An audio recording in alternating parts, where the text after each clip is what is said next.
Yesterday, the streets were panic.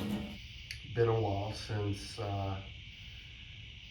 I've done one of these video commentary explanations of my music, but this is for Volume 4, Chronology. It's 3 songs. It, I guess, would be an EP, because it's only like 12 or 13 minutes long. But yeah, I'm pretty relieved that it's out finally. I've been actually sitting on these songs for release for the last 6 months or so.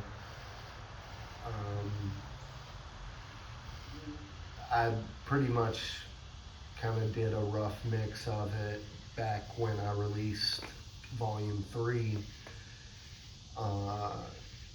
I've tweaked a couple of things here and there, some like EQ issues that I found in the last 6 months, and yeah, that itself kind of scares me, seeing some of the like different visualizers or graphs for volume levels.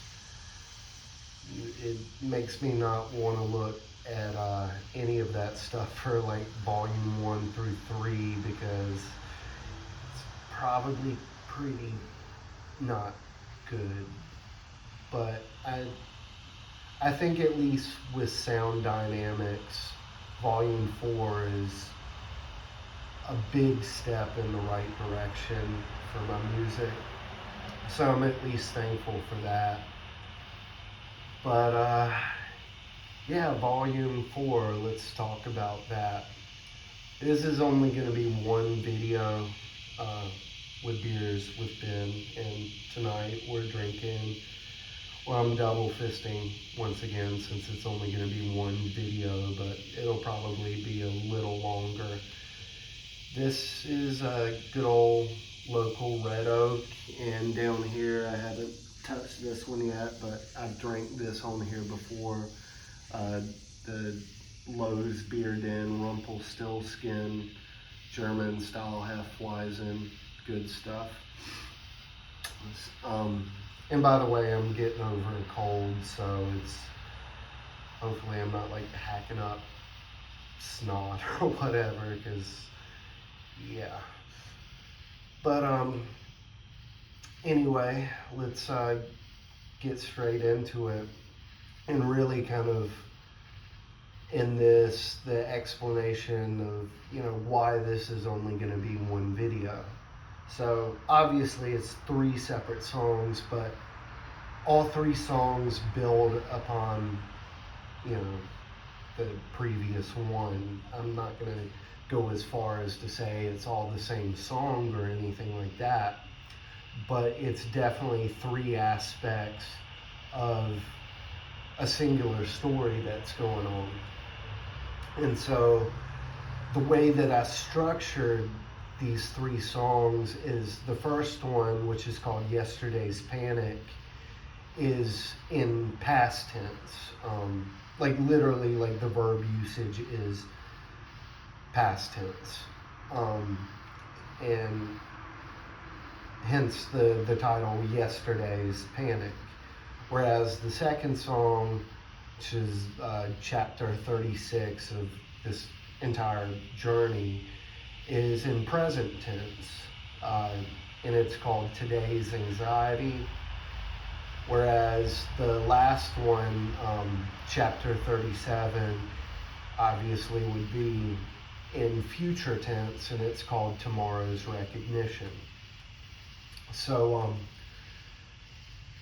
what I should, I guess, say is a predicate or whatever for these 3 songs is in the last 3 years, since early 2020, in the music scene, there's, talks of whatever musical artist you're into producing, I guess what you would call a pandemic album. And Volume 4 is my pandemic album. As I've said in past chapters, past videos, past volumes of Tritagonist work, there's a lot of overlap in the work. Like Volume 1, I finished up in, not really finished up. I got to a certain point and couldn't go any further because I didn't have drums. So I was like, well, what the hell? I'll just start writing a new batch of songs and, play catch up sort of later on. And it was the same thing. I had the rough work for Volumes 1, 2, and 3 by the time that I got to Volume 4. I literally started writing these songs just over 3 years ago to the day. And at that time, this time 3 years ago, I had no idea what I was going to do for drums or anything. And, it took till the end of 2020 for me to figure out what the hell I'm going to do with myself, kind of thing. So July 2020, I started working on these 3 songs. So we were only 2 months or so into the pandemic. I kind of measure the beginning of the pandemic. Some might say it started before then, but for me personally, it kind of started around, I think the exact date was March 24th, 2020, because that was officially when the governor said, hey, we're shutting everything down. And 2 months into it, around May 24th, let's say, 2020 was still in the height of all this stuff, and I just couldn't help but look around me and wonder what's really going on here? What's all this about? And so how this volume actually started as, I guess you could call it a prayer of sorts, or a thought experiment. Basically, I was at work one night because, even middle of the pandemic, I was still at work, being an essential worker and everything. Pretty much completely isolated other than, shift changes with my supervisor and fellow employees. So I was only dealing with 2 people that entire time. My building where I work was literally completely empty other than demolition crews and stuff coming in the mornings to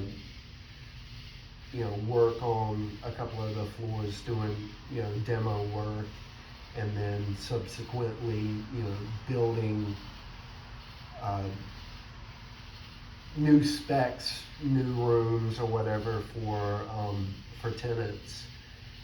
And so it was just a really strange time. It was only supposed to last a couple of weeks, and then a year and a half later, it's oh, we're finally starting to see people come back to work interesting.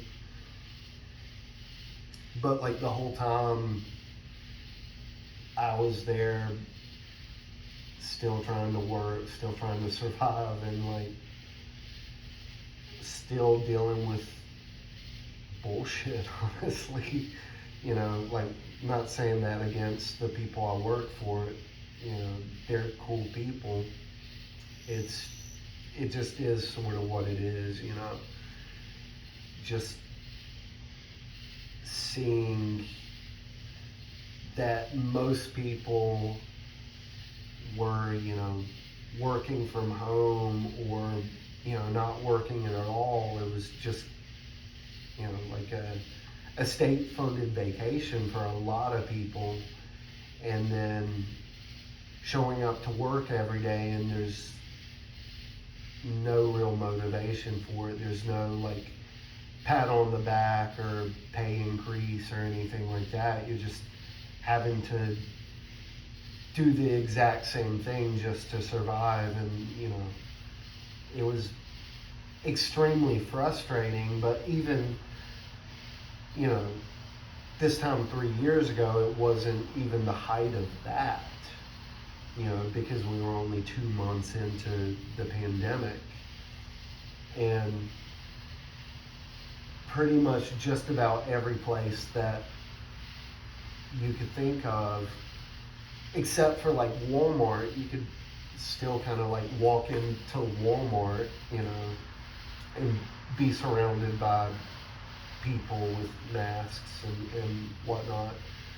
But everything else was pretty much shut down. And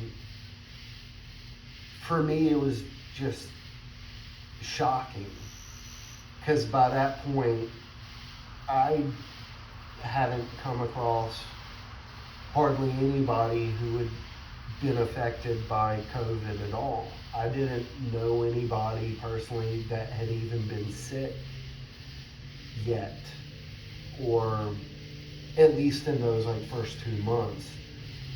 Arguably, I knew a couple of people that as early as late 2019 may have actually had COVID. But of course, at the time, nobody knew about it. So like, was it COVID or was it something else? Who knows at this point? But yeah, like those first couple of months, you know, like me personally, I didn't come down with COVID, at least like the first time having it, until early 2021. So a lot of things just didn't make sense to me with lockdowns and whatnot. And I know a lot of people who have, you know, health conditions of all kinds. I mean, obviously, there's logical grounds for that. I understand that. I mean, the first time that I thought that I might have been exposed to it, I'll admit wholeheartedly, like, the fear completely washed over me. It was probably like late May of 2020. It was a Friday morning, got home from work, was sitting watching TV, and I got a phone call from my supervisor. Thanks for that, Dad.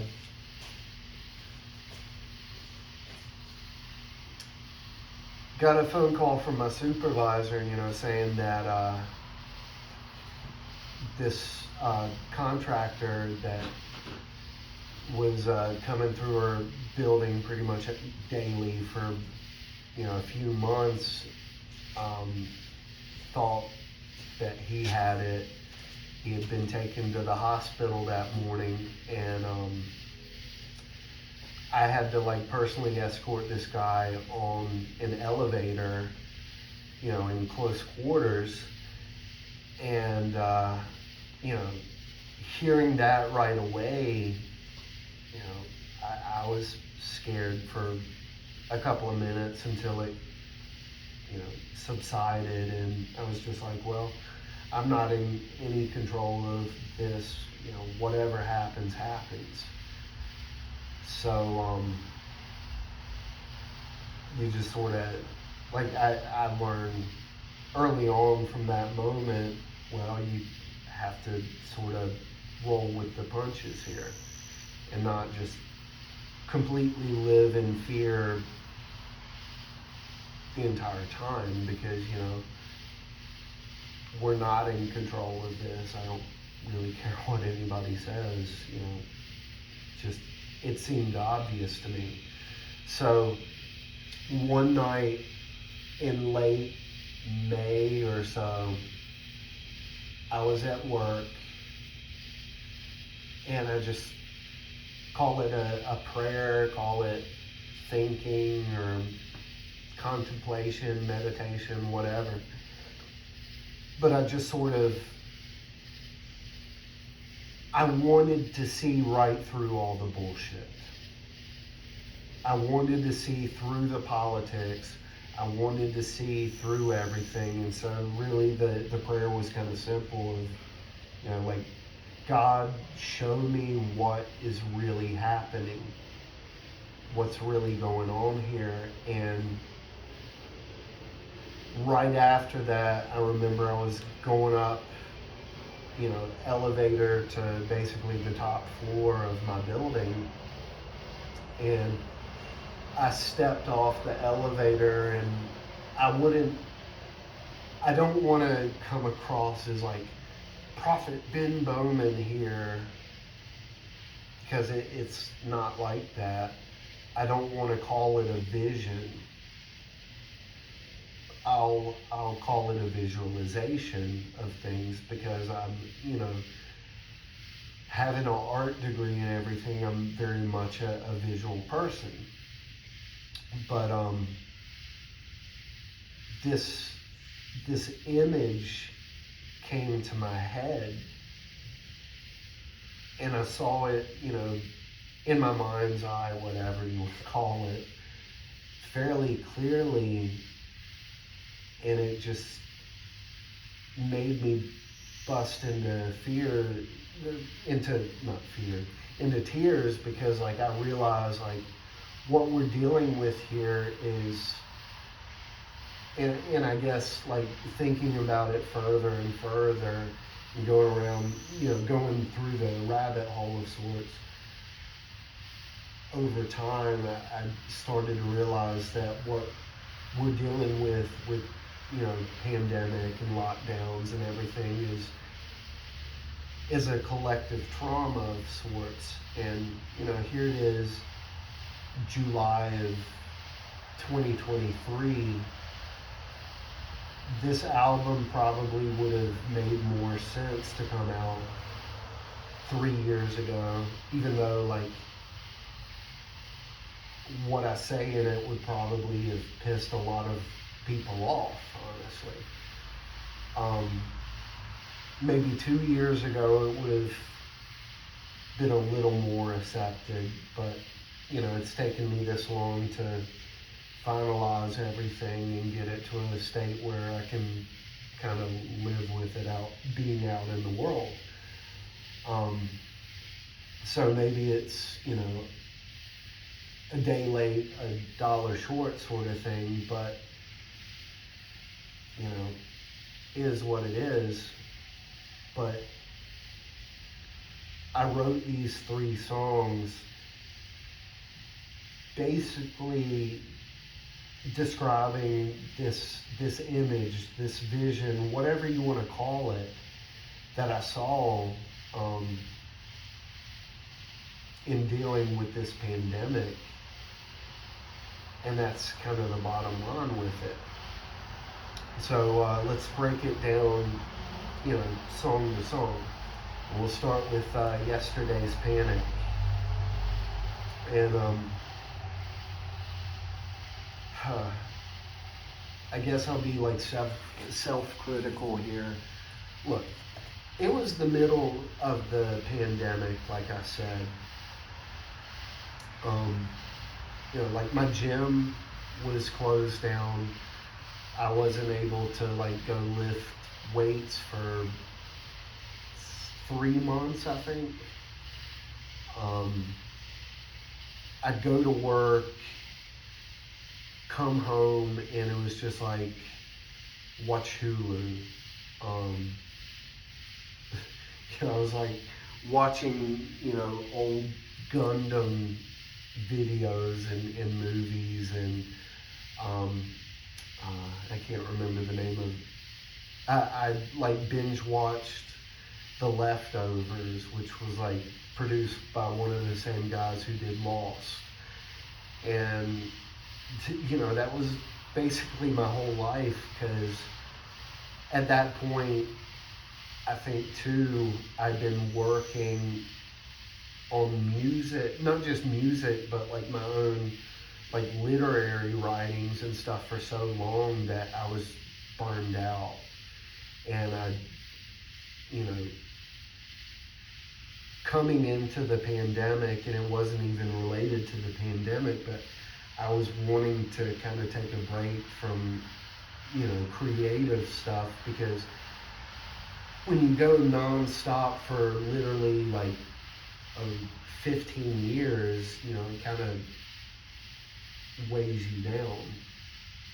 So most of 2020, I know I worked on a few things here and there, but a lot of the time just kind of escapes me because I wasn't that productive. And I'd come home and watch TV and stuff, but even the rest of the time I'm like trying to think back of like what I did during that time, and I'm like, I don't even know what to tell you.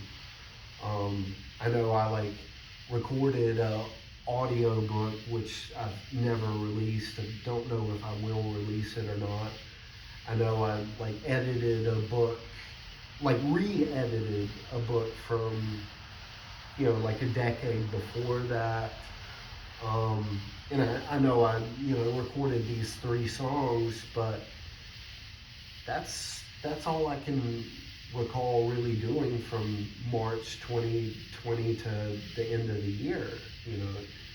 I'm usually much, much, much more productive than that. And so, like, even working on these 3 songs just kind of felt like a chore, honestly.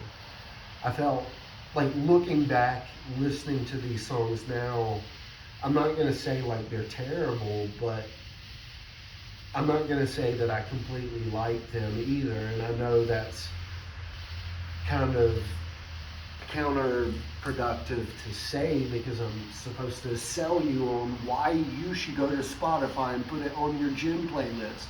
And you need to go to iTunes and buy it so that I can make more money. And those would be nice things, but I've really not made hardly anything so far, yet I'm still doing it because I believe in what I'm doing, and because I like doing it, even though it takes way too much damn time to do.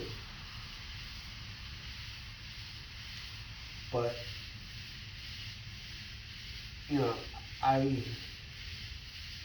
I still believe in these songs, but like compared to the stuff that I've been working on this year with like Volume 5, which I'm kind of like mixing right now and like creating the artwork for, like it's a night and day difference. Like Volume 5, I'm like, this shit slaps hard. I'm like really proud of where like my current music is going. But when I listen to these 3 songs, I feel like I just kind of dialed it in, so to speak. I mean, I tried some different things with it. Like the second song, Today's Anxiety, like I wanted it to have like a different tone to it. I wanted it to instead of just being this like aggressive, angry, post-hardcore whatever, I actually wanted it to have this sort of melodramatic, creepy feel to it, and like some of the vocal effects that I go into, I guess like in the like bridges or choruses where it's, I don't even remember exactly what kind of like post-production work I did on it. It was some sort of like really weird echo that I came across that I was like, this sounds creepy as shit on my voice, and I'm here for it, sort of thing. Where it just sounds like overly gated and just cuts off like in these like really weird ways, and you know, these kind of like production techniques that I wouldn't usually go for at all, but like in that song I was like, let's do it. And you know, doing these weird things like same song, like most of the song, the bass track, I was actually instead of like plucking the strings or whatever, I put an EBO on it with some like distortion over it because I wanted it to be like this really distorted drone kind of sound where I'm just going up and down the frets to hit different notes while it's, you know, vibrating via EBO. And like I thought that sounded pretty cool. So, you know, like choices with that, or Tomorrow's Recognition, one of the things that I wanted to do differently with that song was, I wouldn't say it's orchestral, but my idea for it was to have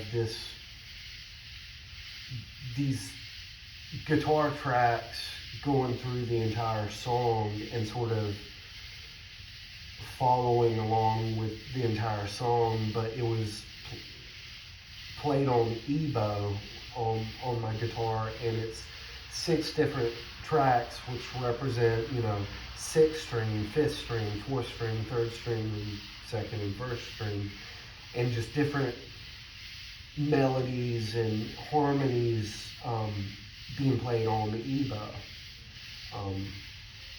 which, you know, maybe it works, maybe it doesn't, but it was me trying to experiment with that and getting different tones and different sounds. So, you know, I thought that was cool, especially at the time, but like when it comes to like the actual compositions of most of the songs, I think I was kind of dialing it in, and you know, once again, it just kind of represents like the time that I was writing these songs, which was literally in the middle, or not even the middle, it was the first few months of the COVID pandemic. And, you know, having motivation to do anything at that point felt like it was something, you know, pulling out of your ass sort of thing. So, anyways, let's talk about the overall story of sorts. So, at the end of Volume 3, specifically Chapter 34, Meat Market, the protagonist has found this room or whatever that is, you know, a glass,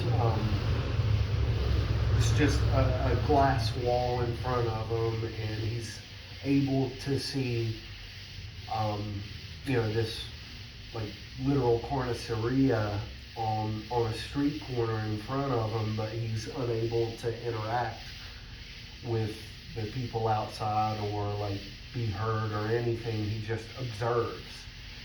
And I wrote that song, and there was like a reference to the end that I meant solely as like an analogy or metaphor to like the Black Death at the end of that song. And I wrote that song, I don't know, like a month or two before like anybody even said anything on the news about there being a possible pandemic coming to America from someplace in China, And I just think that's weird that, I made that analogy, not knowing anything, but, that it was there in that song. So in volume 4, it's the same thing, that he's trapped inside the prison still, and he's observing the outside world, but he's completely disconnected from it. And so these 3 songs, and even the artwork for the album, like for the first time, the protagonist is not in like the artwork for those songs. He's on like the cover, which, like have the cover with him like grabbing his head, sitting in a chair sort of thing. And that's, the cover itself is supposed to, signify that he's viewing all this stuff from a distance and just observing it. But he's observing the outside world that he's like no longer a part of. And so in the first song, what he's observing, and in the way that I think of it, is that he like in his wandering through this prison still, he finds like 3 different vantage points that he can observe the outside world without them like knowing that he's there at all. It is kind of like the observer and like Schrodinger's thought experiment sort of thing, where like, which I guess like the idea with Schrodinger is that the observer still has an effect on the observed, which in that situation is the cat in the box. But like what I sort of was thinking about with these songs is that he's just merely the observer, in the fact that like he's observing this stuff at all makes no difference on the observed. It would still be happening whether he was observing it or not. He's not having any kind of metaphysical or what's the word I'm looking for? Like, there's no like quantum effect on the thing, the object that's being observed, which in this case are actual people in their behaviors. So like the first song, Yesterday's Panic, he's just observing the panic of the people on the street. He's observing, that, like it says at the beginning, the streets were panicked, but the expected Black Death never was. Arguably a lot of people died from COVID, but not to the degree of, say, the bubonic plague. And I can at least think of one case in particular, which I'm going to talk about later on in Volume 5 music, where on paper it's probably considered a COVID death, but in actuality it wasn't. COVID was just kind of a final, it was the straw that broke the camel's back sort of thing. So, yeah, COVID had its effects and everything, but to the extent that it was some plague on the streets, I'm still not convinced of that. Sorry if that offends you, but not sorry. And so what I wanted to set up in the song Yesterday's Panic is, that it's a plague, but it's being compared against others that have come before it, but me personally, or in this case the protagonist in the story, isn't seeing much of any difference, between fear and hysteria and just misdirection of sorts. And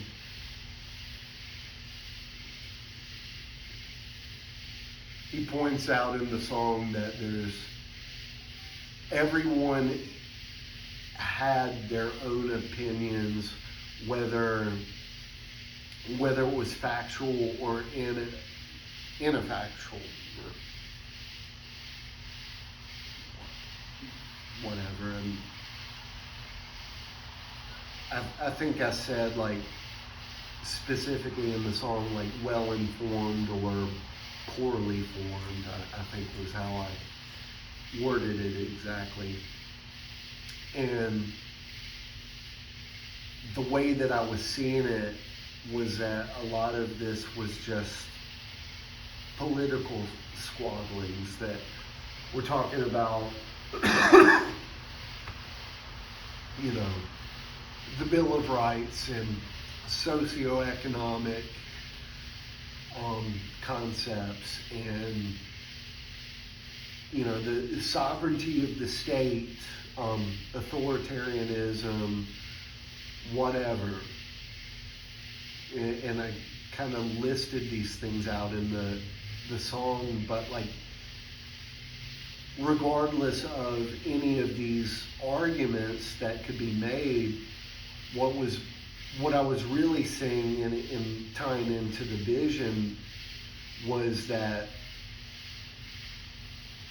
there was going to be a mob, and their anger and rage was going to actually be kind of like reigning over everybody else.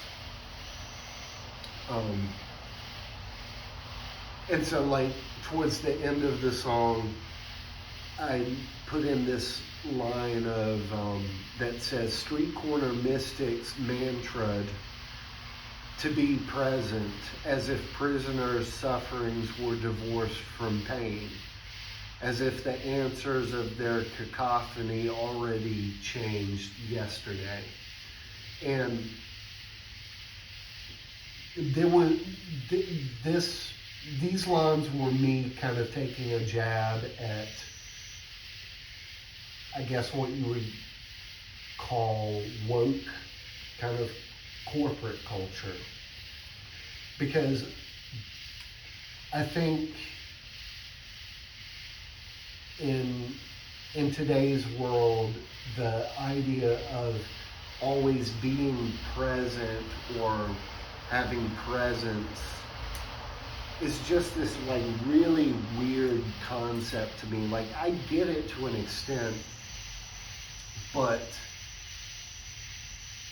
in my opinion, it just doesn't work all the time. Like, looking at your past and contemplating things is actually a good practice to have of, like, mental resilience.